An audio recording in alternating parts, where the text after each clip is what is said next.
Bonjour, bienvenue à votre émission En Aparté. En Aparté a le plaisir de recevoir aujourd'hui l'honorable député Seynabou Wade, membre de Bokk Gis Gis et ancien député de la commune de Fass Colobane Gueule Tapée. Honorable, bonjour. Bonjour. Voilà, honorable, merci de nous avoir reçus chez vous. La première question, c'est comment se porte la convergence démocratique Bokk Gis Gis? Elle se porte bien. La convergence suit son petit bout de chemin. Nous sommes un nouveau parti, comme vous le savez. Nous sommes nés bien après les élections de 2012 et nous sommes sur le terrain. Les résultats des élections locales étaient bons pour vous. Comment expliquez-vous cette contre-performance? Non, ce n'est pas une contre-performance parce que nous venons de commencer. Vous savez, nous ne sommes pas un grand parti. N'oubliez pas que nous avons quitté un parti et d'autres qui n'ont jamais été dans un parti nous ont rejoints. Donc c'est un parti qui vient de naître et qui suit son bout de chemin. Moi, je pense que ce n'est pas une contre-performance, au contraire. C'est un nouveau parti, donc nous sommes en train. C'est comme le bébé qui apprend à ramper et marcher après. Comment expliquez-vous votre défaite dans votre propre fief? Enfin, non, là, je ne peux pas parler. Vous savez, les élections, hein, on ne se base pas sur... Déjà, dans ma commune, les gens vont dire que je suis en train de faire un mauvais procès ou de m'exprimer, mais ce n'est pas ça. Vous savez, dans notre commune, il y a des gens de la Médina qui votent dans notre commune. Ah bon? Donc, la rue 37 de la Médina, la rue 39, jusqu'à la rue 45, c'est des gens qui sont... Vous savez que Colobane fait partie de la Médina. Oui. Voilà, donc à peu près, si vous... Donc la rue 40, de la rue 37 à la rue 45, c'est des Médinois qui votent chez nous parce qu'ils sont plus près d'ici. Il est plus facile de sortir de leur maison, c'est derrière les HLM, et venir à Ibrahima Bey, à Sakoura Badiane, ou bien à Colobane 2, que d'aller à la Médina. Vous voulez dire qu'il y a fraude? Non, non, ce n'est pas une fraude. C'est des gens qui ne sont pas de la commune, mais qui sont inscrits dans la commune. Est-ce que vous voyez? Et ça n'a rien à voir avec ce qui s'est passé lors des élections. Nous avons eu 11 listes, mais 11 listes, ce sont des militants, les fils du quartier qui, en général, votaient pour nous, qui étaient dans les autres listes, pour être eux aussi candidats au conseil municipal. Oui, mais quand même, vous avez une responsabilité quand même dans cette défaite. Est-ce que votre bilan, est-ce que vous, en fait, voilà, votre bilan... Non, mais ça ne peut pas être un problème de bilan, dans la mesure où nous pouvons faire le tour du quartier. D'ailleurs, parce que quand on parle de politique, on commence d'abord chez soi. Donc, dans le quartier, faites le tour du quartier. Le quartier a changé de visage, et tout le monde le dit. On n'a jamais eu une structure qui appartient au quartier. On l'a eu. On a acheté une maison à coût de millions, une maison communale. Vous avez vu, les routes ont été faites. Nous avons réglé quelques problèmes d'assainissement. Aussi bien au niveau de la Gueule Tapée aussi. Bon, on va dire que c'est l'État, mais l'État, qui va vers l'État? C'est nous. Au niveau de la Gueule Tapée, on a presque renouvelé toutes les routes. Au niveau de Fass, on avait commencé. Passer à Fass et vous aurez qu'il y a eu des changements. Donc je pense que c'est un problème. Maintenant, les gens, c'est des problèmes de parti, ce n'est pas des problèmes de réalisation. Mais si ce ne serait que des problèmes de réalisation, quand même, on aurait pu gagner. Vous êtes satisfait donc de votre bilan? Non. Par rapport à ce qui c'est... Bon, vous savez, la commune a été créée en 1996. Donc de 1996 à maintenant, je sais ce qui a été fait et qui n'a pas été fait. Et ce qui m'a réconforté dans ma position, c'est quand j'ai vu comment on l'appelle, l'émission de Sen TV là, Samagor. Mais les gens de la Gueule Tapée ont parlé. Et je sais que les gens de Fass auraient pu avoir la même réaction que ceux de Colobane aussi. Donc ce n'est pas un problème de bilan, c'est un problème de gens, des jeunes qui veulent s'assumer. Et ils ont tout parfaitement raison. Qui voulaient être conseil municipal et qui ont allés dans d'autres listes. Surtout au niveau de Colobane. Beaucoup de jeunes étaient dans les autres listes. Et on avait eu 11 listes. Donc les jeunes étaient entre les 11 listes. Finalement, nous avons perdu. Et c'était des jeunes qui votaient pour nous. Mais des jeunes qui ne sont pas contre nous, ou bien qui ne parlent pas de bilan, mais des jeunes qui voulaient être conseil municipal. Donc c'était des frustrés plus? Enfin, non, on ne peut pas parler de frustration. Ce n'est pas des jeunes qui ont demandé à être, mais des jeunes à qui on a proposé d'être sur des listes. Ils ont accepté. Ils ont accepté pour travailler pour l'intérêt du quartier. Mais ils n'ont pas réfléchi sur ce que la division pouvait peser sur l'électorat. Et puis l'autre problème, il faut qu'on le reconnaisse. Khalifa a un bilan. Parce que nos routes ici à Colobane, c'est Khalifa. Nous avons beaucoup de routes qui ont été faites par Khalifa. Bien sûr, c'est moi qui suis allé demander, c'est moi qui ai proposé les routes. Mais néanmoins, ils savent que c'est Khalifa. Okay. Bon, donc il y a beaucoup de choses que Khalifa a fait et il y a aussi sa proximité avec les populations, mais sa proximité aussi avec Seynabou Wade en tant que maire. C'est un monsieur qui m'a beaucoup soutenu quand j'étais maire, qui n'hésitait pas à venir. Vous avez vu ce qui s'est passé. Pourquoi vous n'êtes pas coalisé alors? Donc, non, moi je suis dans un parti. Okay. Je suis dans un parti. Ce n'est pas parce que je voulais être maire que je devais me croiser avec Khalifa. Khalifa m'avait demandé de venir. Okay. Mais avant Khalifa aussi, c'est les responsables du Parti socialiste, en l'occurrence Babacar Diop, qui étaient venus me demander de venir avec eux. Mais je ne pouvais pas quand même aller à Taxawu Dakar, alors que Bokk Gis Gis était candidat, Pape Diop était candidat à la ville de Dakar. Donc il y a tous ces facteurs, hein. Okay. Il y a tous ces facteurs quand même. Okay. Il y a tous ces facteurs. Okay. Donc, voilà, donc là vraiment, ce n'est pas un problème de quartier, mais c'est des jeunes qui voulaient s'assumer. Et sûrement, il y en a qui le regrettent. Il y en a qui m'ont dit que vraiment, nous sommes éparpillés et on en a perdu. Bon, c'est ça. Mais ce n'est pas un problème de bilan quand même. Vous avez quitté le PDS pour rejoindre Bokk Gis Gis. Aujourd'hui, est-ce que vous regrettez votre départ du PDS? Voilà, moi, je n'ai pas quitté le PDS pour rejoindre Bokk Gis Gis. Il faut que les gens le sachent. J'ai quitté le PDS parce que je ne me trouvais plus dans le PDS. Vous vous rappelez ce qui s'est passé? Un responsable, un député maire, qui a des problèmes et qu'on n'hésite pas à venir prendre sans prévenir rien du tout.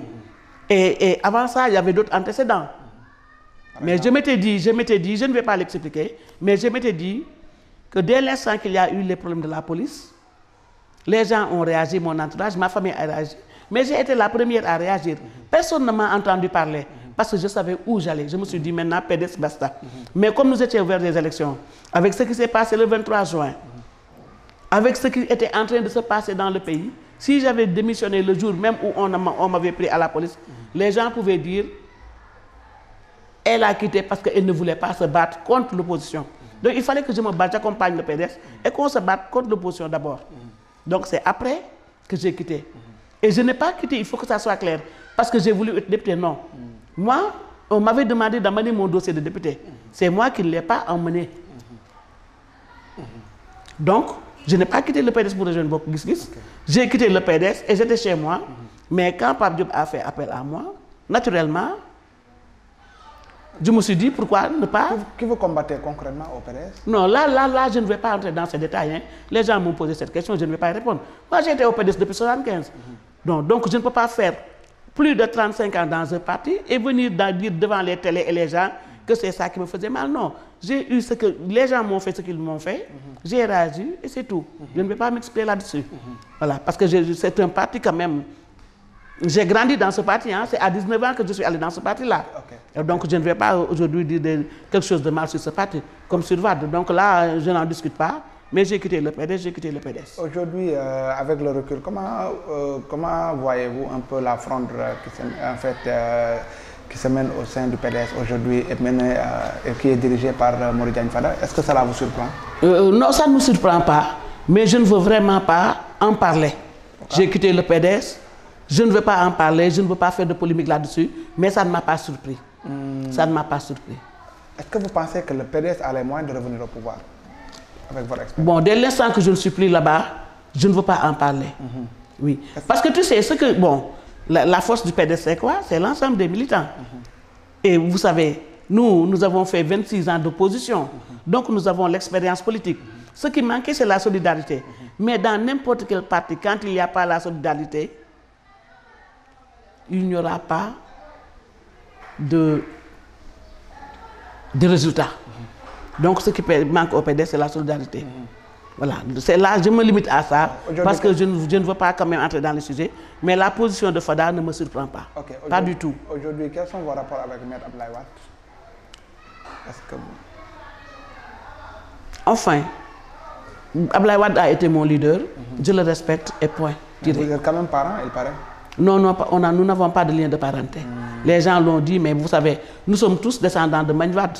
Mais quand même, nous n'avons pas de lien de parenté. Peut-être ce sont nos aïeux, mais nous, on n'a pas de lien de parenté quand même.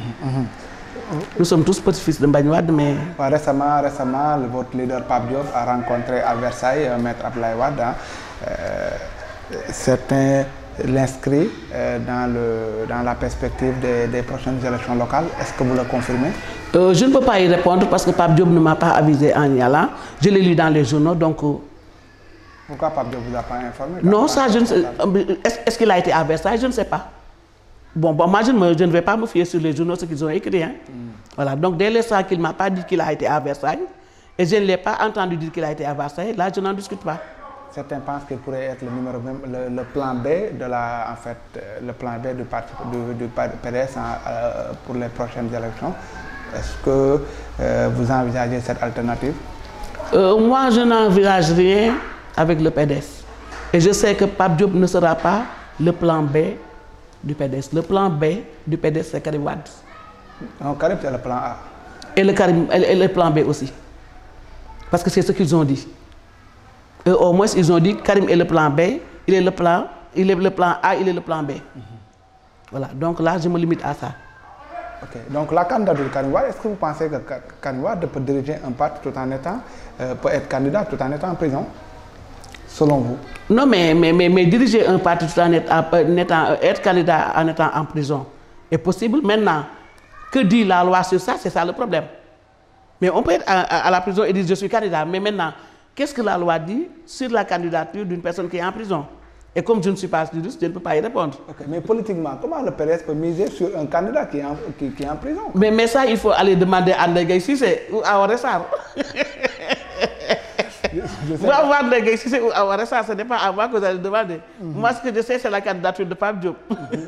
Ok, nous allons évoquer un peu la gestion du pays. Comment voyez-vous la marche du pays depuis que Macky est à la tête du pouvoir? Et vous pensez que le pays marche? Vous me parlez de la marche du pays? Oui, la marche du pays. Je ne vous dis pas que le pays marche. Donc la marche du pays, c'est-à-dire le pays peut marcher voilà, en trottinant, etc., etc. Donc je vous demande juste votre appréciation par rapport à la marche du pays. Comment en tout cas, moi, la situation de 2011-2012 et la situation d'aujourd'hui, il n'y a pas de différence. C'est la même chose que les gens vivent. Ah bon? Ce qui se passe à l'école, vous l'avez vu? Vous avez vu ce qui se passe à l'école?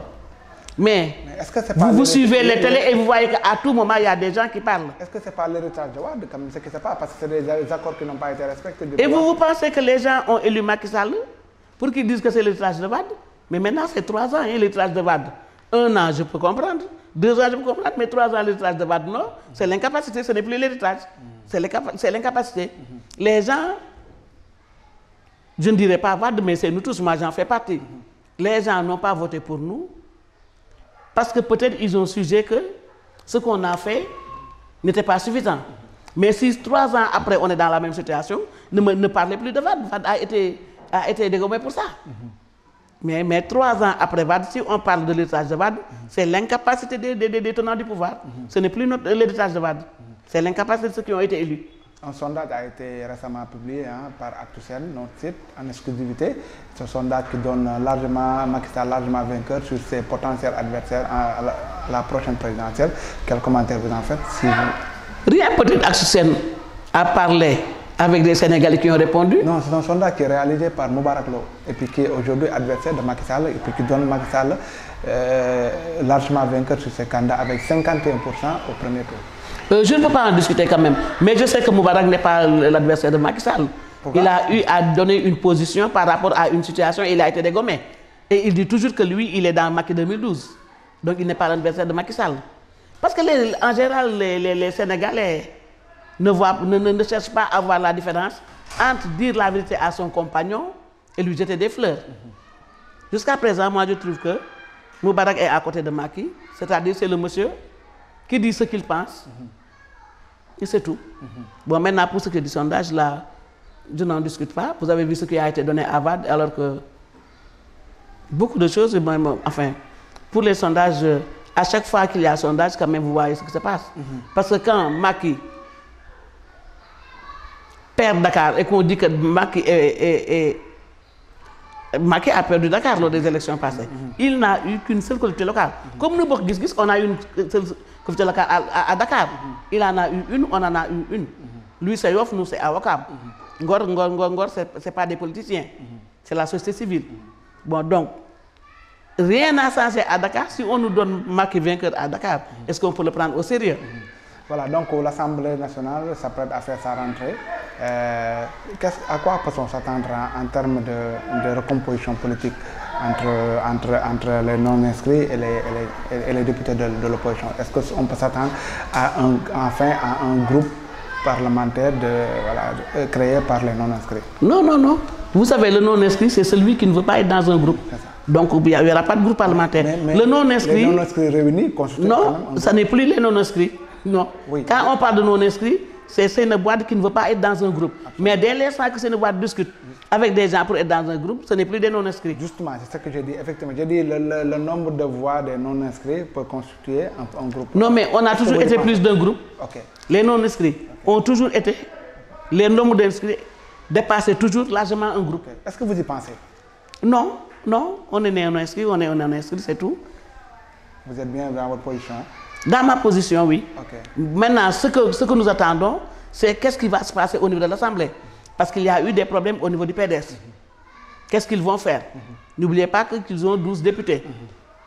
Même avec ce qu'on a voté tout dernièrement concernant le règlement intérieur, eux, ils peuvent rester parce que ce n'était pas rétroactif. Mais par contre, s'ils ne s'entendent pas, ils risquent de se retrouver avec... Ils risquent de se retrouver, l'Assemblée risque de se retrouver avec un seul groupe politique. Oui. Okay. Si les PDS ne s'entendent pas, l'Assemblée peut se retrouver avec un seul groupe. C'est-à-dire le Benno Bokk Yakaar. Voilà. Beaucoup de gens critiquent le fonctionnement de l'Assemblée nationale. Est-ce que la rupture qui a été tant clamée, en fait, selon vous, elle est effective, selon vous? Moi, la question que je me pose toujours, est-ce que les gens qui critiquent l'Assemblée connaissent l'Assemblée? Est-ce que les gens ont eu la peine? Surtout quand je parle de ça, je parle des médias. Je ne parle pas parce que, en général, les gens se basent sur les médias pour critiquer. Mais je l'ai dit la dernière fois lors d'une émission. Moi, je trouve qu'il est temps que quand même les patrons des médias prennent des journalistes, les forment pour qu'ils ne font que de l'investigation. Ce serait bon. Parce qu'avec l'investigation, vous saurez qu'est-ce qui se passe, comment fonctionne l'Assemblée, qui fait quoi. Les gens critiquent beaucoup l'Assemblée, mais ils ne savent pas ce qui se passe là-bas. Eux, ce qu'ils voient à l'Assemblée, c'est le véhicule. Moi, par exemple, mon premier véhicule, je l'ai eu en 92, et puis une GTS. Il y en a qui ont eu une voiture avant de venir à l'Assemblée. Donc, ce n'est pas le problème de véhicule. Et puis, un député qui doit faire un travail parlementaire, qui doit aller voir des sociétés, qui doit même aller dans certains coins pour voir ce qui se passe et donner sa position par rapport au budget. Est-ce qu'il n'a pas droit à un véhicule? Oui, absolument. Mais voilà, l'autre problème, on nous parle de salaire. Mais les députés des autres pays sont plus mieux payés que nous. Et vous savez, au Sénégal, votre salaire, ce n'est pas pour vous et madame. C'est pour vous, madame, votre père, votre tante et tout le monde. Vous savez, au Sénégal, les gens sont solidaires. Le salaire, c'est pour la grande famille et même pour tout le monde. Oui. Donc, là où les gens doivent regarder, c'est ce qu'on fait à l'Assemblée. Est-ce qu'on a la possibilité? Moi, je vous donne un exemple. Jusqu'au moment où je vous parle, et je compte sur Mansour Faye pour régler ce problème. Je ne parviens pas à faire l'assainissement du quartier Baïlaï. Moi, je suis né ici, dans cette maison-là, et j'ai 59 ans. Depuis 1998, je suis en train de me battre pour que le quartier Baïlaï soit assaini, et ce n'est pas encore fait. Et n'oubliez pas qu'en 1998, j'étais député. En 2007, de 2007 à 2012, j'étais député. Actuellement, je suis député. Mais si, en tant que député, je ne parviens pas à régler ce problème de Baïlaï-là, mais je n'ai plus envie d'être député, à quoi sert ce poste? Si je ne parviens pas à dire à l'État du Sénégal que vous avez un budget de tant de milliards pour l'assainissement, mais il y a face qui a la nappe très phréatique, où quand il pleut, les maisons sont inondées comme à Guédiawaye et qu'ils ne peuvent pas le régler. Je le dis pour Colobane, au quartier Baïla, où il n'y a pas de branchement à l'égout et qu'on ne peut pas le régler. Qu'est-ce que je vais faire? Je suis député du Sénégal, mais toutes les régions ont le député, tous les départements ont le député. Vous savez que les départements ont le député. Donc quand nous parlons, nous ne pouvons parler que pour notre département. Mais si on ne parvient pas à régler ces problèmes-là pendant 3 législatures, c'est là où devez vous poser la question à savoir, est-ce que l'État aussi respecte les députés? Est-ce qu'on nous laisse jouer notre rôle? La faute, justement, c'est à l'État. Puisqu'on parle de séparation. Non, tout ce qu'on peut faire, c'est demander. Nous votons les budgets. Tout ce que nous pouvons dire, c'est attirer l'attention de l'État que malgré le montant que vous avez, tel lieu et tel lieu doit avoir telle chose. S'ils ne le budgétisent pas cette année, ils doivent le faire pour l'année prochaine. Mais ils ne le font pas. Vous savez, le député ne peut pas changer une virgule sur le budget quand on l'amène à l'Assemblée. Et on n'est pas dans cette situation. Hier, on a reçu... Vous pouvez quand même rejeter le budget? Rejeter. Vous oubliez qu'il y a une majorité à l'Assemblée? Oui, d'accord. Et c'est là où le bas blesse. Parce qu'une fois à l'Assemblée, moi je pense que même ces histoires de groupe-là, c'est un faux problème. On bluffe les populations avec ça. Moi, je suis député. Il y a des députés de Dakar. Nous devons être en mesure de nous coaliser pour obliger l'État à faire ce que nous voulons à Dakar. Vous savez que presque tous les projets sont en dehors de Dakar. Dakar a des problèmes d'assainissement. Donc, aussi bien les députés de Bok Yakar que moi-même, nous ne devons plus regarder le parti. Nous devons voir ce qu'il faut à Dakar et le faire. Mais malheureusement, ce n'est pas le cas. Donc la faute, c'est d'abord à nous députés. Parce que nous ne posons pas de tout notre poids sur l'État parce qu'on on passe au parti. L'autre, c'est l'État. Parce que l'État aussi, son devoir. Même un citoyen lambda peut venir demander à l'État de lui faire quelque chose. Honorable, dernière question par rapport à Pape Diop. Pape Diop sera-t-il candidat à la prochaine présidentielle? Non, Pape Diop est candidat. Ok. Pape Diop est le candidat de Bok Gis Gis. Est-ce qu'on peut s'attendre à ce qu'il soutienne la candidature de Macky Sall au second tour? Soutenir la candidature de qui? Non, je veux dire en cas de deuxième tour. Au cas où vous allez au deuxième tour, voilà. Là, on ne peut pas en parler. Parce que nous ne souhaitons même pas aller en deuxième tour. Et si nous allons en deuxième tour, on aurait préféré y être avec Macky Sall peut-être. Oui. Okay. Si on n'est pas premier, vraiment, nous aurions aimé être deuxième. Voilà. Donc, on n'a pas de calcul sur ce plan. Merci, honorable. Je vous remercie, honorable député, d'avoir accepté notre invitation. Merci à vous aussi. Chers internautes, je vous remercie d'avoir suivi l'émission. Je vous donne rendez-vous la semaine prochaine, Inch'Allah.